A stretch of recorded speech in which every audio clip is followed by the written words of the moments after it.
Hi guys, welcome. Tanong natin, kasi para maiba naman, sino yung in love sa'yo? Okay? Sino ba yung nagkaka-interest sa'yo? Sino yung nagkakagusto? Or sino yung totoong nagmamahal sa'yo? Pwedeng kilala mo na to or pwedeng hindi. Okay? Tingnan natin kung meron kang napupuna sa paligid mo na feeling mo may something tong tao na to or pahiwatig sa'yo. Okay? Ayan, tingnan natin sino yung nagmamahal sa'yo.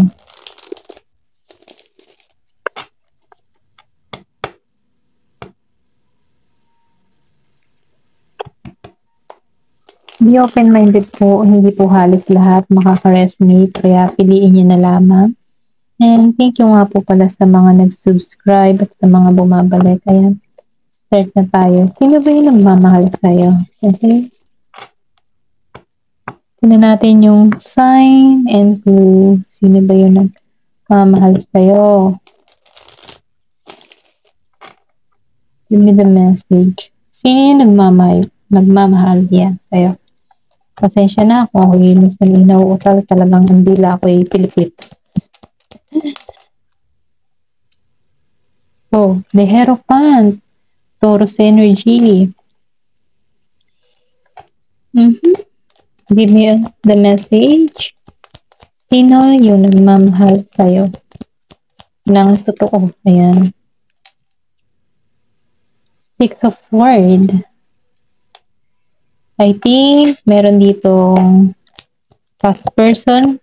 Okay? Meron din new person.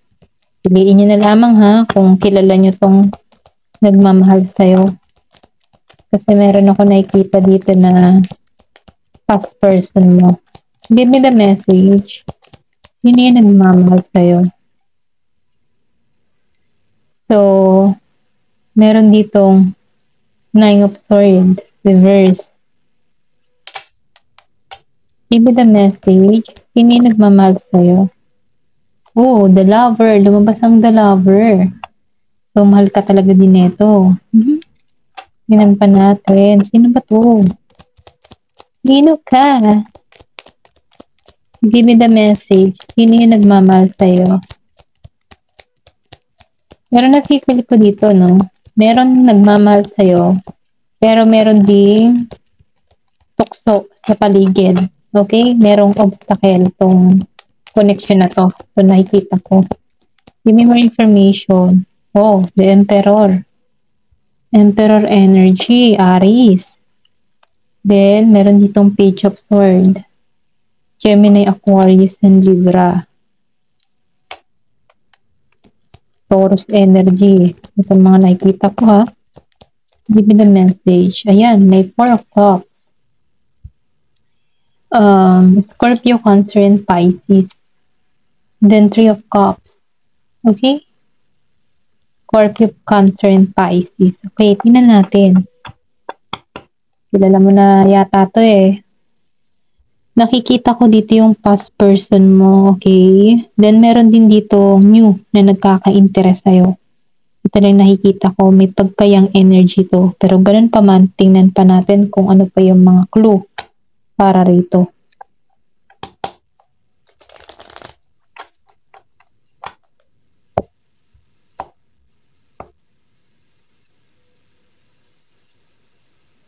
So, lumabas ang the Hierophant energy. Okay, Hierophant, Taurus energy. Lumabas ang Six of Swords reverse and Two of Cups reverse. Nakikita ko dito, no? Past person mo na to. Kasi nakikitaan ko dito na itong tao na to, itong nagmamahal talaga ng totoo sa'yo, mabagal yung kanyang paghihiling, okay? Meron ditong diborsyado, meron ding hindi nagkasundo, hindi siya panatag sa sitwasyon na nangyari sa inyo.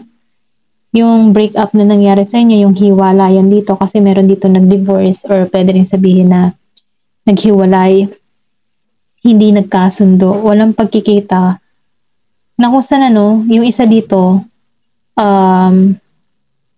iniiwasan niya yung pagbabago. Ayaw niya ng pagbabago. Gusto niya andyan ka lang, ganun. Or pwede rin sabihin na may pag-uugali ito na hindi niya binabago. Pero itong tao na ito, more on spiritual to. Aware siya sa spiritual. Or pwede rin sabihin na baka ikaw to, Taurus, okay? Na ma marelihiyoso ka, naniniwala ka sa sagrado ng kasal. Pero tong person mo, hindi ganun. May pagkaibahan sa inyong dalawa. Hindi kayo magkasundo. Iba yung pananaw mo, iba din yung pananaw niya. Pero itong tao na to, itong nakikita ko dito, Gemini, Aquarius, Libra, and Scorpio, Cancer, and Pisces. Mabagal siya. Mabagal siyang mag-healing. Kumbaga, hanggang sa ngayon, hindi pa totally na nahihil siya sa connection na nangyari sa inyo. Kumbaga, nahihirapan din siya na kumbaga, may bagabag akong nakikita dito na kung saan, hirap siya. Nahihirapan siya. Kumbaga, na-stuck siya sa ganung pakaramdam. At ayaw niya itong kinahinatnan na to. Ayaw niya itong pangyayaring ito. Itong si Taurus energy. Ayaw niya yung ganitong nangyari sa inyo. Na yung paghihiwalay niyo, maybe yung paghihiwalay niyo sobrang may salitaan kayong masasakit, mabibigat, na kung saan itong tao nito, dun siya natotrouble yung nararamdaman niya. Okay? Ito na yung nakikita ko. Then dito, Six of Swords, upright, the Magician, and the Seven of Wands. Meron ditong the Magician and Seven of Wands reverse, then Six of Swords. Nakikita ko itong nagmamahal sa'yo dito, inalisan mo to. Inalisan mo to ng mabigat ang kalooban, or pwede rin sabihin itong person na to, umalis to ng mabigat ang kalooban. Pero dinidesire ka nito eh. Hinahangad ka pa rin niya hanggang ngayon. Or pwede rin sabihin na minamanifest ka niya na magkabalikan kayo, or minamanifest niya itong connection na ito na hindi nangyari sa ganito ang kinahinatnan, yung paghihiwalay nyo. Okay? Gusto nito yung maging okay na lahat. Kumbaga, itong tao na ito, meron naman siyang kakayahan para ayusin yung connection nyo. Kaya lang, itong tao na ito, mas mas para bang ipinagpapasawalang bahala na lang niya. Kumbaga, hinahayaan na lang niya na maayos or mahil yung connection. Ito na yung nakikita ko. Pero ganun pa man, itong tao na ito, hinihiling ka. Nandun pa rin yung desire niya sa'yo. Yung pagnanais niya sa'yo. Okay? Then lumabas yung Seven of Wands. Takot tong lumaban sa'yo. Okay? Takot siyang lumaban, or sabihin natin na meron siyang pinanghihinaan ng loob. Ganun. Wala siyang lakas ng loob para harapin ka. Kumbaga, nagugulong isip nito, hindi niya alam kung paano haharapin. Or pwede rin sabihin, pag dumadating ang problema, tinatakasan niya to. Ganun. Ito na nakikita ko. Meron din ditong pwedeng pinagtabuyan. Pwedeng pinagtabuyan mo to. Or pwede rin sabihin, ikaw pinagtabuyan ka nito. Dahil inilisan to ng mabigat eh. Mabigat ang kalooban. May pinagtabuyan dito. Okay? Aries, Leo, Sagittarius. And Gemini, Aquarius, and Libra. Tingnan pa natin. Nine of Swords. Nine of Swords reverse. So, lumabas ang Justice and Four of Wands reverse. Then, sinabayan ng Nine of Swords. Ikaw, nafe-feel ko dito na naalisan mo to, okay? Kumbaga, itong pangyayari na to. Kasi nakikita ko dito, more on, excuse me,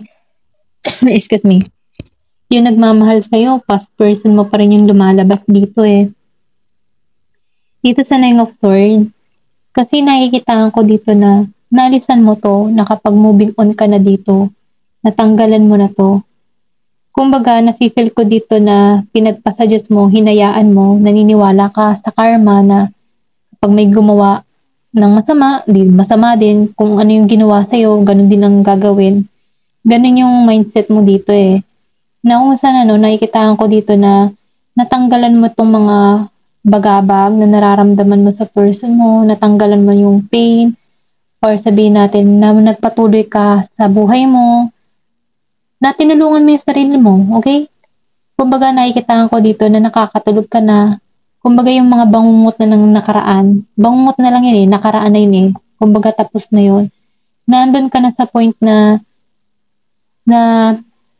mahanap ka ng panibagong pananaw para sa iyong sarili. And dahil doon sa pagiging mong klaro mag-isip, kasi nagiging kang totoo or pwede rin sabihin na pinaiisip na sa iyo yung katotohanan para dito, kaya nabuksan yung kaisipan mo at nagkaroon dito ng pagbabago sa iyo. Okay? At doon yun pumasok yung justice. Kasi once na mas lalo kang nagiging malinaw yung pag-iisip mo, diyan madali yung justice eh, papasok sa person mo. Okay? Ito lang yung nakikita ko kasi meron ditong 4 of Wands reverse. So, lumalabas dito na nagkaroon talaga dito ng hiwalayan, separation na nangyari sa inyong dalawa. Pero ganun pa man kahit meron dito nagkaroon ng hiwalayan, klaro yung isip mo, naalisan mo to. Then nakikita ko rin dito na meron ditong tao na nag-aalinlangan. Okay? Pwedeng sabihin to yung person mo, dito niya nararamdaman yung pag-aalinlangan. Kasi 'di ba yung pagsisisi naman ay nasa huli. So itong tao mo, nakakaramdam to ng pagsisisi sa kinahinatnan ng inyong relasyon. Ito lang nakikita ko. Kasi nakikitaan ka ng tao nito na malaki na yung pagbabago mo eh. At yun yung justice para sa'yo kasi umaangat ka eh, okay? Meron ditong the lover. The lover upright. Meron ditong Knight of Pentacles and Nine of Wands reverse. So, nakikita ko dito, may patungo sa'yo. The lovers. Mahal ka nito, okay? Tutungo na to. Kasi nakikitaan ko dito, pwedeng sabihin new person mo to si Knight of Pentacles. Virgo, Capricorn, and Taurus, and Aries, Leo, Sagittarius. Kasi nakikitaan ko dito, pwede rin past or new person to ha, vice versa. Kasi nakikitaan ko, sa past person mo, meron din tutungo sa'yo. And meron ding new. Pero ganun pa man, dito sa past person neto, sa past person mo, merong sumira ng connection. May nag-cheat, okay? Merong babae na umahas or pwede rin sabihin na tinukso yung person mo. Na kung sana, may gumulo. At dahil dun nakikitaan ko dito na nakarecover ka. Nakarecover ka sa sitwasyon. Kumbaga na inalisan mo to. Nafe-feel ko din dito na kasi meron ditong gumulo eh. May umiksena sa connection nyo. Merong umahas. Na kung saan dito ka nakaramdam ng wala kang lakas para ipaglaban tong person mo. Ganun. Ito rin nakikita ko. Pero ganun pa man, nag-retreat ka dito, inalisan mo to. At dahil doon, mas pinaprotektahan mo kasi yung sarili mo. Pwede rin sabihin na hindi mo na ibigay ang gusto ng person mo sa'yo at kayang ibigay nung ahas na to sa person mo. Pwede sabihin na tinukso yung person mo dito, mapusok, pero ikaw, conservative ka eh, hindi ka ganun. Pwede yung umahas dito, liberated, na kung saan yung person mo dito mahina sa ganun at natukso. Pero ganun pa man mahal ka niya, pero natukso, may tukso. Na kung saan inalisan mo to, pwedeng may nahuli dito. Ito lang na pumapasok sa isipan ko. Merong nahuli dito. Pero ganun pa, nafe-feel ko dito nagiging kang patient or sabihin natin na mas pinoprotektahan mo yung sarili mo. Then nafe-feel ko dito may new person na parating sa'yo. Okay? Dahil lumabas si the Emperor energy. And Page of Sword. Kumbaga sa Page of Sword, humanap ka ng clarity eh. humanap ka ng kalinawan sa nangyaring ito. Ito na yung nakikita ko. Meron ditong new person kang parating na may Emperor energy. Ikaw, Page of Swords. Malinaw ka mag-isip. Naging malinaw para sa'yo lahat. May pagkayang energy ka. At itong parating sa'yo, nafe-feel ko dito yung age gap sa bawat isa. 6, pag-itan 5, 4, 3. Basta may age gap dito. Na kung saan itong parating sa'yo, kaibahan dito sa person mo, the lover. Kasi naakit ang person mo eh. Okay? Naakit ito. At inalisan mo to. At ito yung parating sa'yo, si the Emperor. At the Page of Swords. Nakikita ko rin dito, na meron ditong may inggit sa'yo. Okay? Meron ditong luluha. Kasi nakikita ko dito, papasok to sa buhay mo si the Emperor. At dahil din itong si Emperor energy, Aries energy, siya motherhood, fatherhood, ganun yung figure niya. May authority na to. Kumbaga, matured mag-isip. Ganun ang energy nitong the Emperor. Pero dahil lumabas si Page of Swords, ganito pa rin yung person mo. Okay? Pwede yung sabihin, iyo to, energy, si Page of Swords, na nagiging klaro na sa iyong lahat. Ayaw mo kasi ayaw mo ng tipo na pabigla-bigla yung pangyayari or sabihin natin, ayaw mo ng hindi tapat sa'yo. Then nakikita ko din dito, sa Page of Swords, dahil lumabas ng Page of Swords upright, then lumabas ng Page of Swords reverse. So, nakikita ko dito, sa Page of Swords upright, ikaw to energetic ka. Kumbaga, nakikita ko dito na may kakayahan kang manguna. Minsan may kakayahan kang manguna.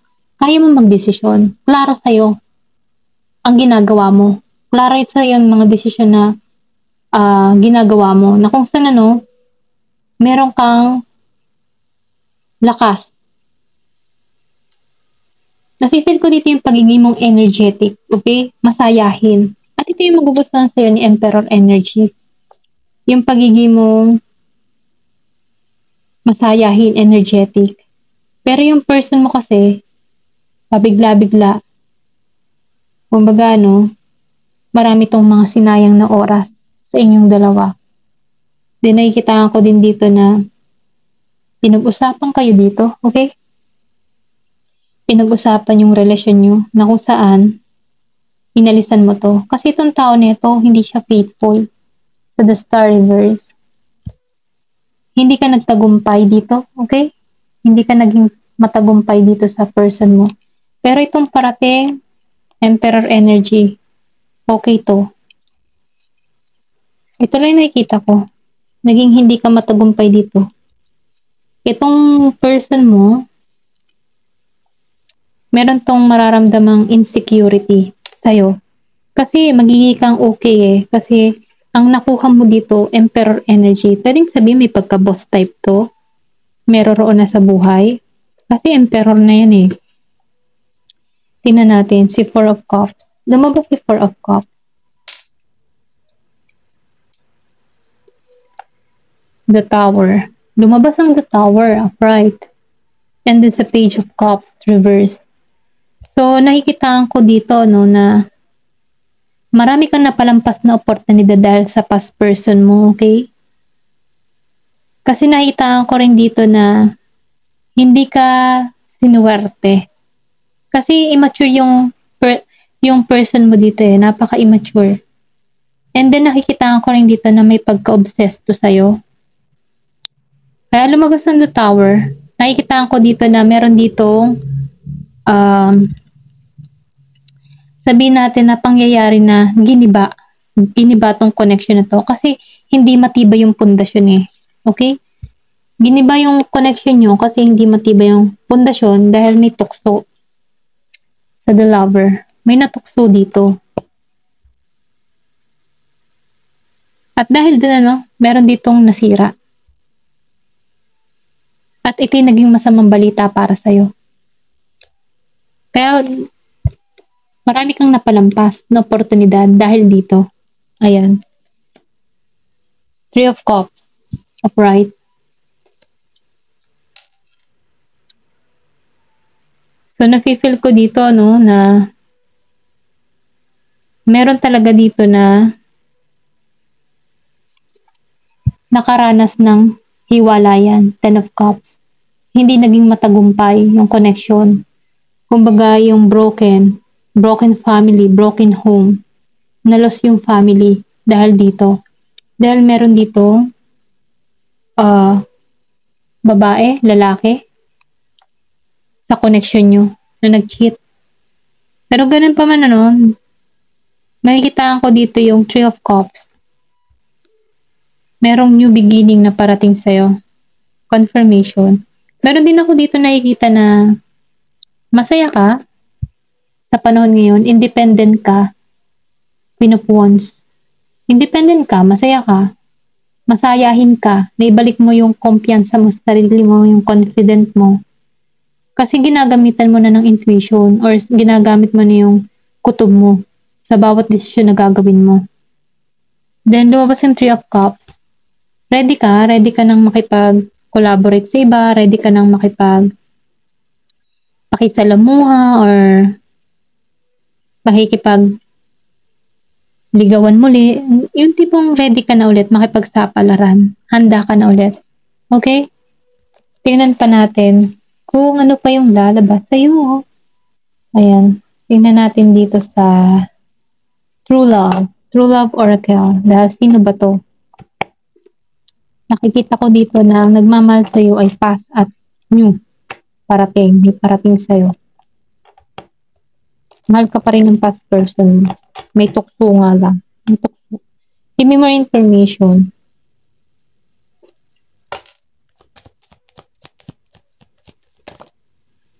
Gusto nitong kumawala. The Sacred Woman. So, lumabas ang Sacred Woman. Ikaw to Kumbaga, ginagamit mo yung intuition mo. Tinanggal ka sa mga masasakit na pangyayari para maibalik mo muli yung lakas mo. Yung faith mo. Yung kumpiyansa mo. Kasi nakikitaan ko dito na may pagka-relihiyoso, okay? Or sabihin natin na tinanggal ka sa mga masasakit na pangyayari para magbalik loob, makipagrelasyon kay God. Kumbaga, nakikitaan ko dito na na-open ulit yung panibagong ikaw. Na kung saan nakikitaan ko dito na may promise na love na naghihintay sa'yo. Okay? May promise na love. Nakikitaan ko rin dito na meron dito kang mapapanaginipan. Meron ditong Taurus. Ito na yung nakikita ko. Kung madalas ka makakita ng mga ibon, isa rin tong sign na merong good news na parating sa'yo. Ayan, maniwala ka. Meron talagang love na parating sa'yo. Give me more information. Ano pa yung mensahe?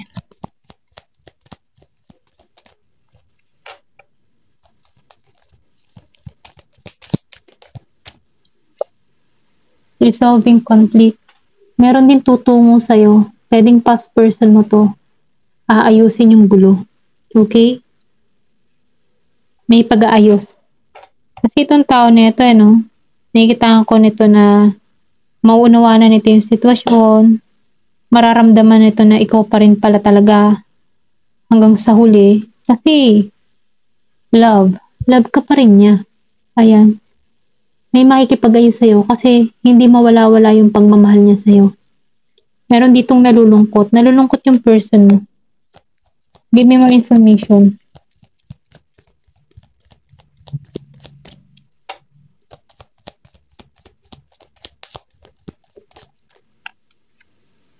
Commitment. Gusto nito ng commitment sa inyong dalawa. Okay? May pagkakasundo. Malalim pa rin ang emosyon nito sa'yo. Then nafe-feel ko din dito no na gusto nito ng renewal, revert sa connection. Ito rin nafe-feel ko dito sa bulaklak. Ayan. Then panatag yung dagat. So gusto nito ng harmony sa inyong dalawa. Then may between. Hinihiling ka nito. Give me more information. Maturity. Kasi itong tao na to, nag-mature na to. Nakita ko ang 25-25. So ibig sabihin balance. Nafe-feel ko din dito na ginagabayan tong tao na to patungo sa'yo. Itong pangyayari na nangyari sa inyo, okay? Ito yung naging daan para maging matured ang tao mo, okay? Ito yung nafe-feel ko. Nakikita ko rin dito ng kaliwanagan. Kung makikita mo dito, na-enlighten tong person mo, then may between dito. So itong tao na ito ginagabayan pa rin patungo sa'yo. Marami itong natutunan kasi nakikitaan ko ang libro. Marami siyang natutunan sa pangyayari na ganap sa buhay niyo. Okay? Pero ganun pa man, nasa iyo pa rin ang desisyon kung tatanggapin mo ang tao na to. Give me more information. Kasi nakikitaan ka ng tao na to na nagkaroon ka ng boundaries. Pwede rin sabihin, natuto ka dito na bigyan ng limitasyon yung sarili mo. Dahil sa pangyayari ng hiwalay na ito, nagkaroon ka ng boundaries, okay? Then nakikita ko rin dito, nagiging ka matatag. Nagiging ka rin din mas malakas yung intuition mo, kutob mo, sinusunod mo na yung inner voice, yung inner guidance mo. Then sinusunod mo na rin dito yung puso mo. Nakikita ko dito yung puso mo, mas naging matatag, okay? Pero nakikita ko, may emotion ka pa rin nararamdaman dito, pero ganun pa man may boundary ka na nilagay sa iyong sarili, okay? Dating, meron talagang date na patungo sa'yo, dating, ito yung gusto mangyari ng tao nito. Pwede rin ligawan ka nito. Kaya, maglalagay ka lang dito ng totoong boundaries. Para na sa ganun, nakikita ko dito, pwedeng subukan mo din yung person mo. Kung hanggang saan talaga siya. Okay? Ito lang yung nakikita ko. Ayan po, hanggang dito na lamang po. Thank you for watching and love and peace.